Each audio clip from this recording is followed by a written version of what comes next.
Hi, everybody. Welcome to the Kimberly Cloud Show. I'm your host, Kimberly Cloud.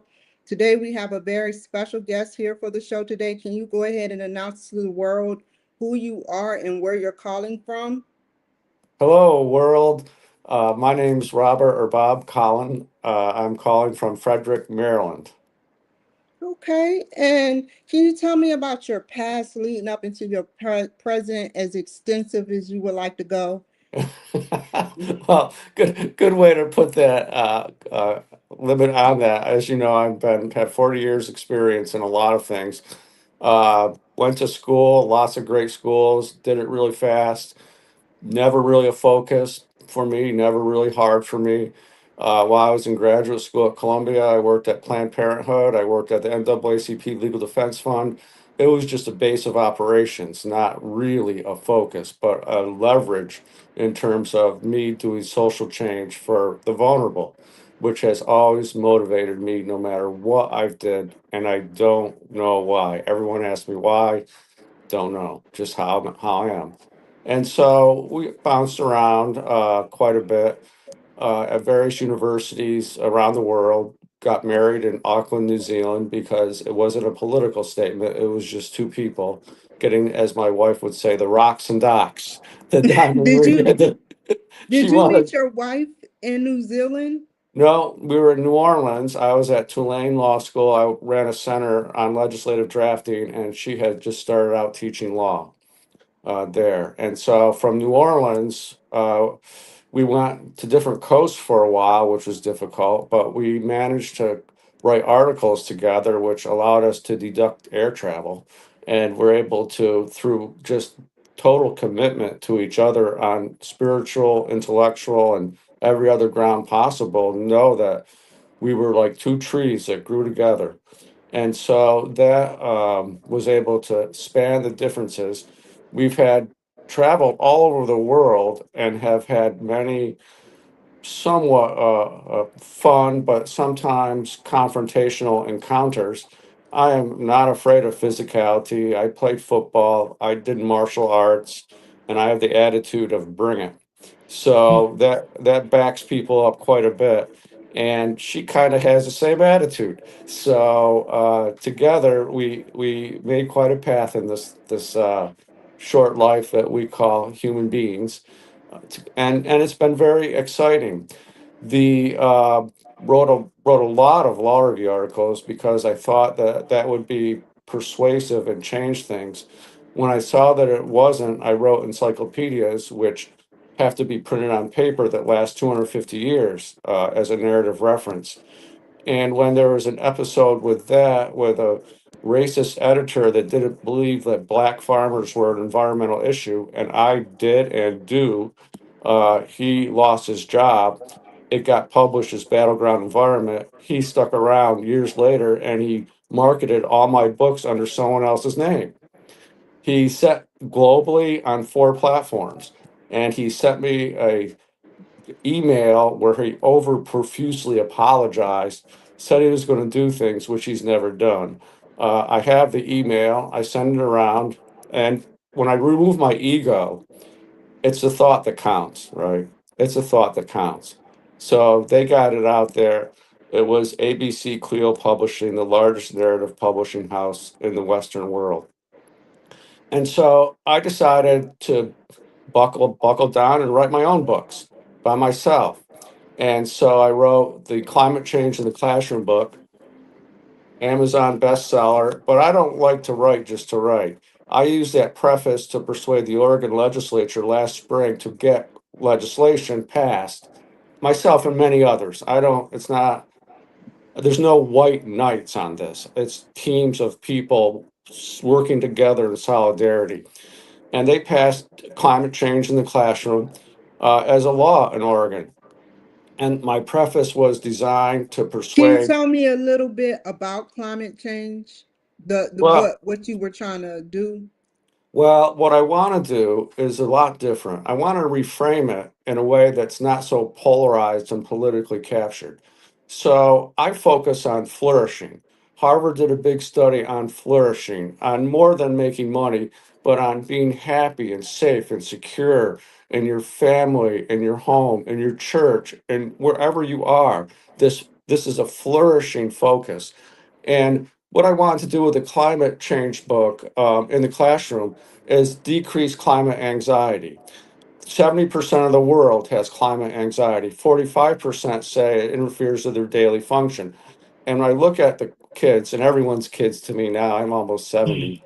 Um, the I see them just petrified with this climate anxiety, and they are our future leaders. So I heard President Obama say that this is the first generation to feel the effects of climate change and the first that has to adapt to it. So I thought, well, me helping vulnerable people and help the planet move forward, I'll write this book on climate change in the classroom. But how to deal with this climate anxiety, how to handle that. So part of my background is as a social worker, primarily a community organizer and mobilizer, but I know how to do counseling. So I use social work magic to work with that climate anxiety make it into a state of agency.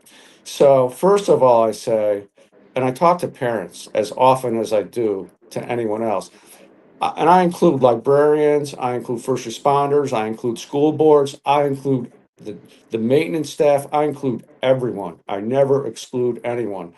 And I say, it's okay to feel anxious. You're not weird. You're not weak. You're not abnormal. There's nothing wrong with you for feeling climate anxiety. You're not going to be a political party, Republican or Democrat. It's beyond that. It transcends that. So I let them know that there's nothing wrong with them. Then I do three things. The second thing I do is show them successful climate adaptation case studies right in their face on how they do it.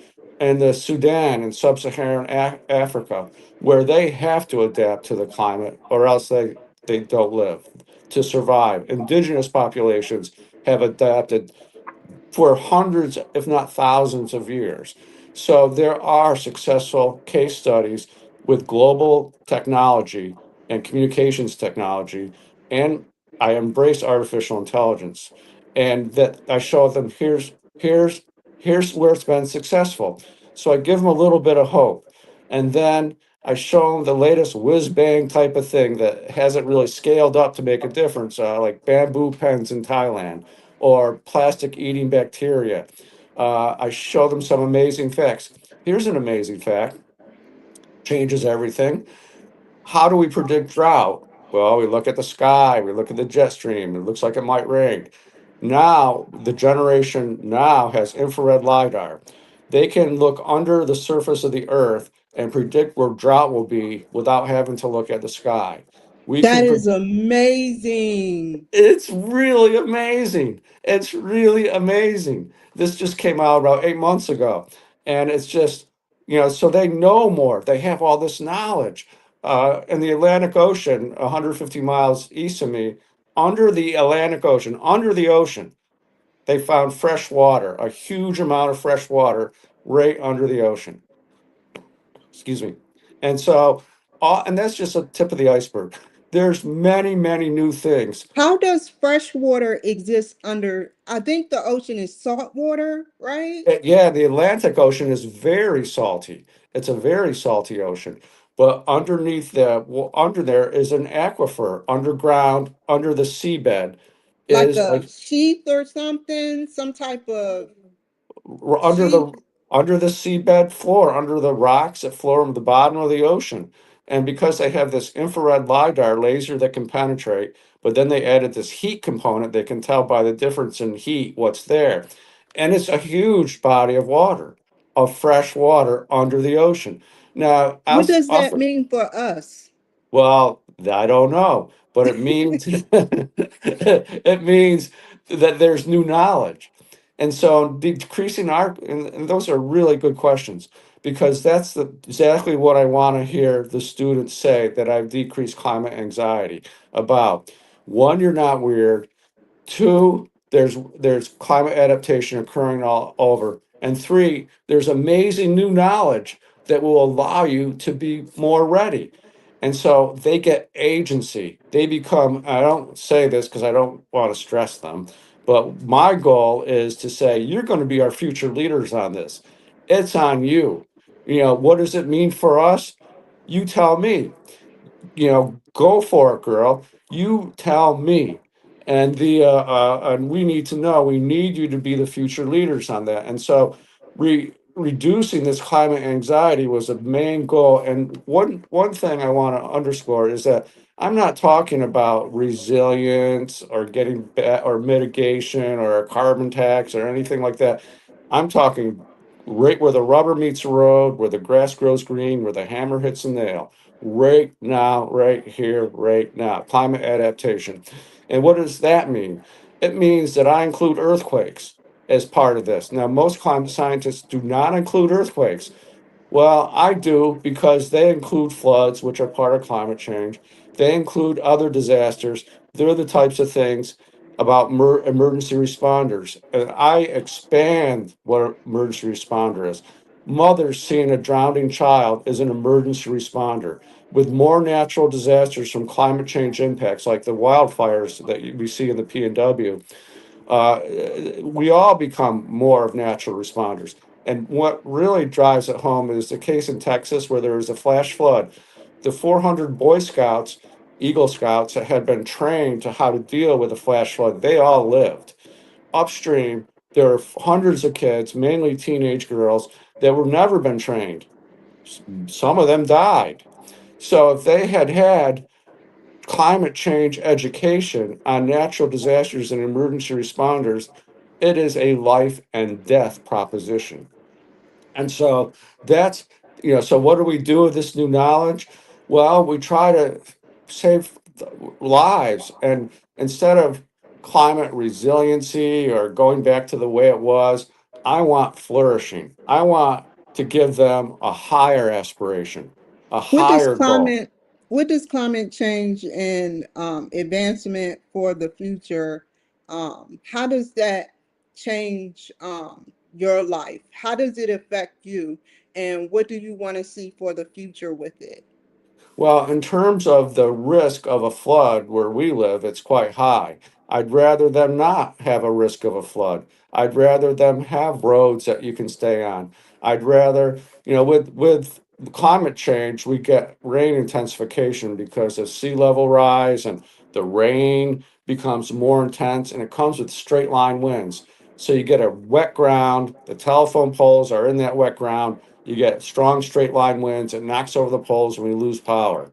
So we want to see a microgrid around assisted living, a microgrid around dialysis centers.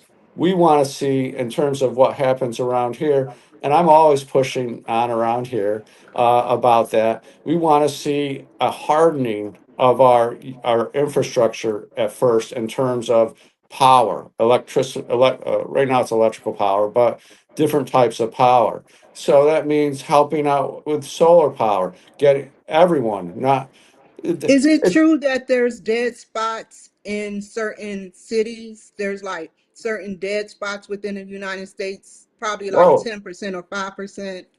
oh, very much so. There are big dead spots in cell phone coverage, so that on many indigenous reservations, and I've spent a lot of time on reservations in Oregon, is that they can't dial 911. You can't get cell service. If you're stuck, you're out of it. In Deschutes County in Oregon, it's a county bigger than the state of Rhode Island. And if you call the sheriff up, they say, well, we're sorry. There's no one here that can really take it's an answer. They can't take your call. There's no law there. And oh, it's a scary thing. It's a scary thing. In Eastern So Oregon, what happens when they have an emergency? you're on your own. You are on Wow. your own. It's there's only really one thing. Get out. Just get out somehow. If you can, get out. Let's have an emergency evacuation route. But with domestic violence cases and children involved, that's a sticky situation. So people end up getting shot and hurt. It's a terrible downside to not have the basic things that many of our cities have. Even cities have dead spots. So this type of coverage, this very basic thing, will help us in emergency responders and in emergency responses, like the Texas case. Just training those kids on what? Get out of the flash flood. Move on out. Don't hesitate. Just go. They didn't know that. They Maybe we drowned. should put an order, make that an order instead of a suggestion, a strong suggestion. I agree. That's why I wanted this as legislation, and it is legislation now in Oregon. I think Washington State too, but even conservative Illinois just passed it as a law. I've been meeting with the climate youth of Minnesota about helping them get legislation through. But the and this is the other book I wrote, and this is the climate change adaptation generation. They're not good advocates. They're kids. They're young people. They get mad. They start calling names. One of the things with climate change in the classroom, it's not about science. It can be music. It can be art. It can be literature. It can be poetry. It can be 3D models. It can be anything. Not science is too constraining. It stops kids from wanting to deal with climate change because not everyone likes math and science. So that was climate change in the classroom. But to make it real, we got to train these kids as advocates. We can't always have, you know, Bob coming out, Kimberly coming out to protect them. We won't always be around. So in the climate adaptation generation, I talk about how to be an advocate. And I have a whole every chapter has an advocacy brief in it, and you can almost just fill in the blanks. And one of the things I have to do because of the emphasis on money as opposed to flourishing is to show how a dollar spent on climate impact prevention saves $4 to $6 down the road. It depends on how much you value a human life. I mean, how much is a human life worth, really? And it's worth a I think lot. it's worth more than anything.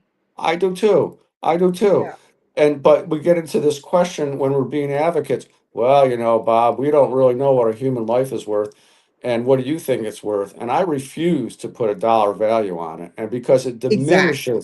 it diminishes the value It of life to do it. It's depreciates us.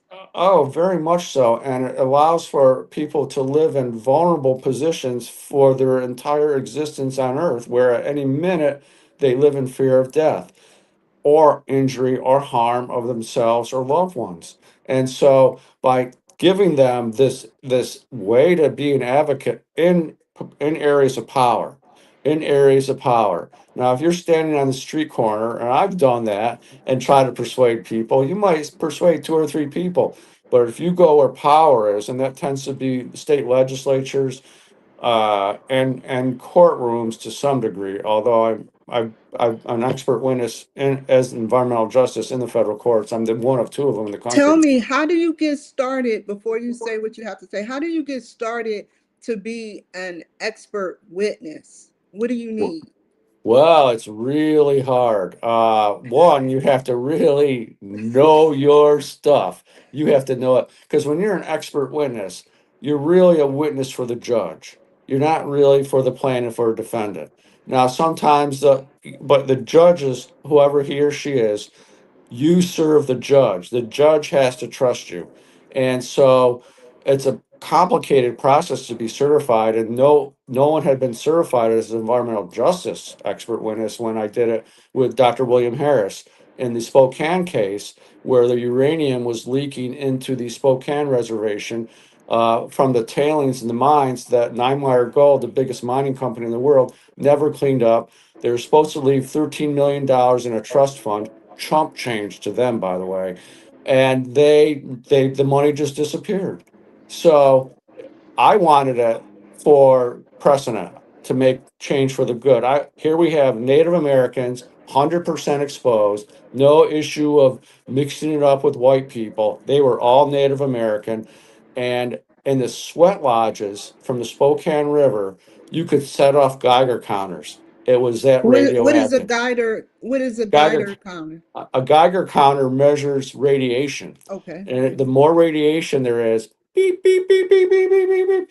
And if it's going off, you have a higher rate of getting cancer from radiation.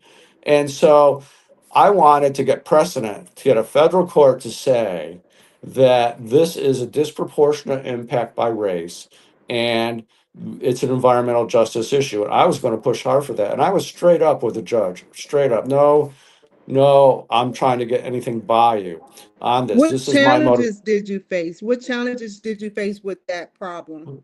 Well, I was deposed a lot. The other side had very good lawyers, some of the best in the world, well dressed, handsome, beautiful, articulate, could read you like a book.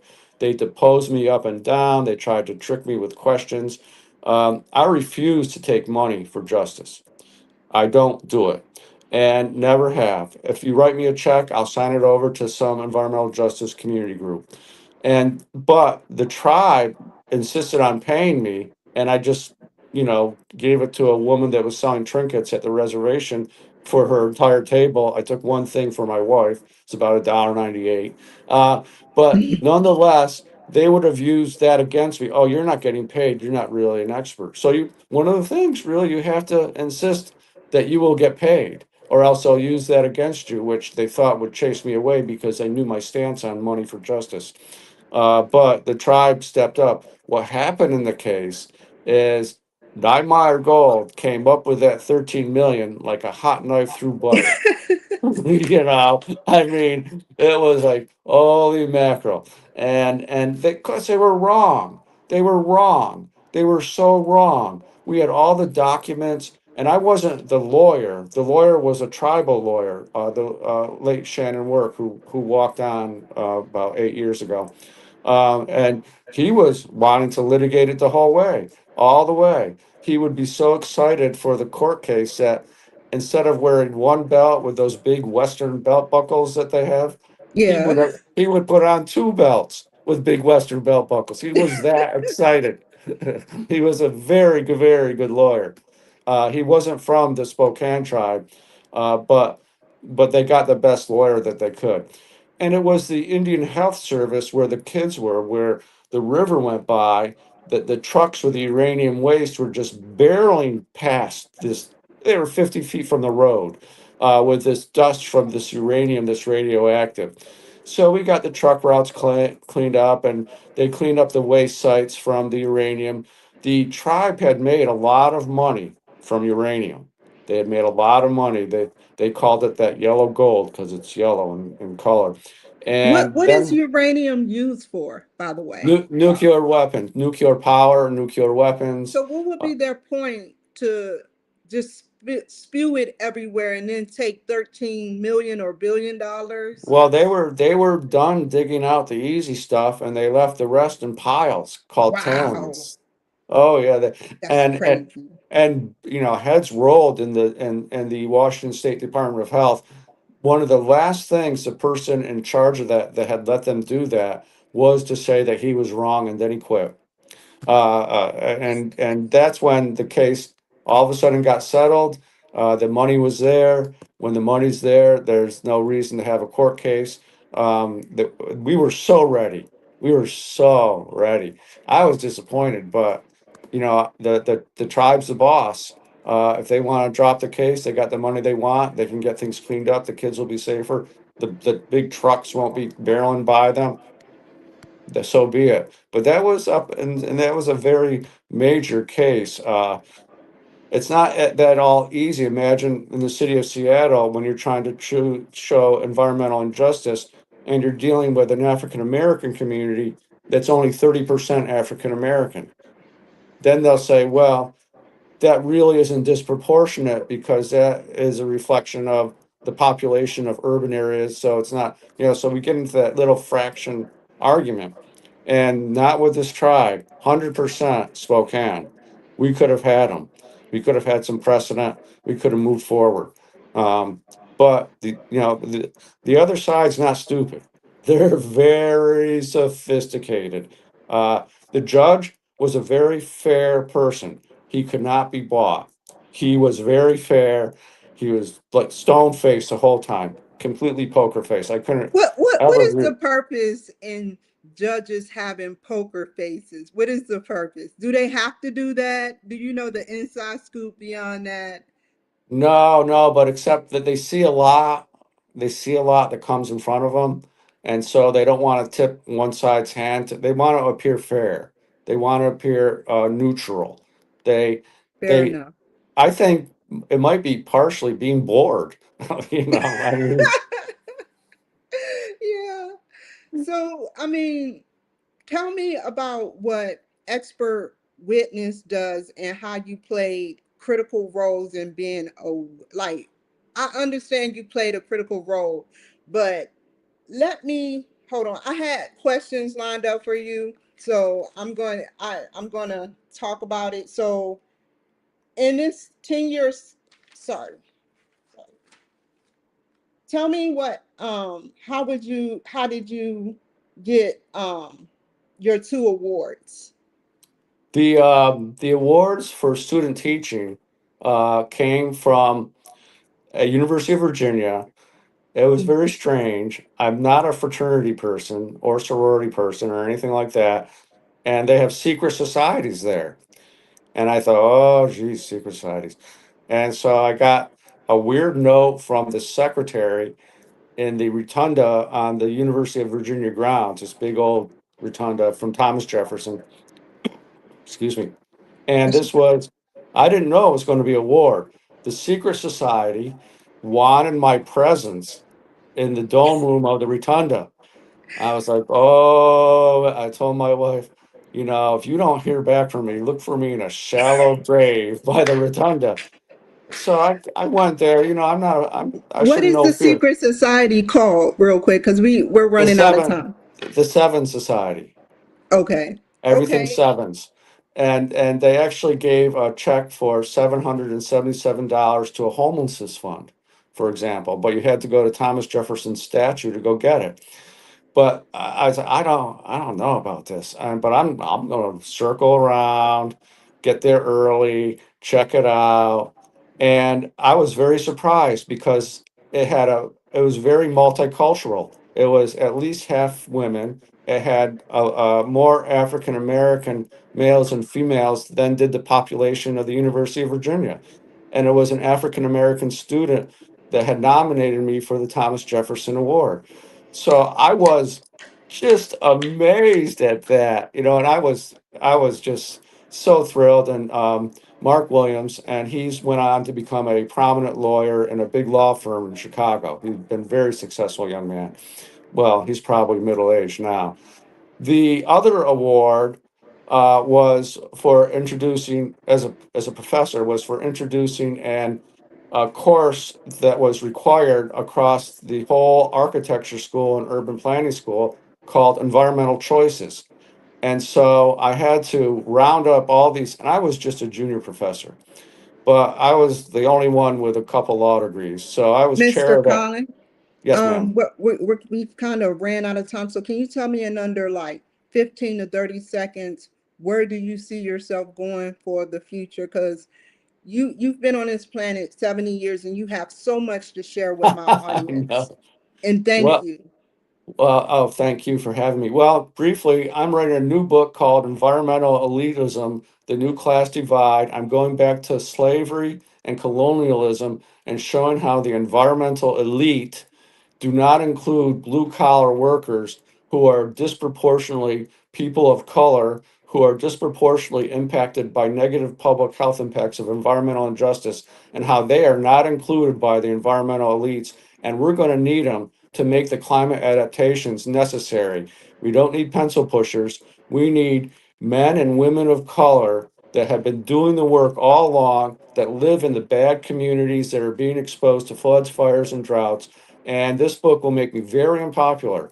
And it's very, very personally painful for me to write about slavery.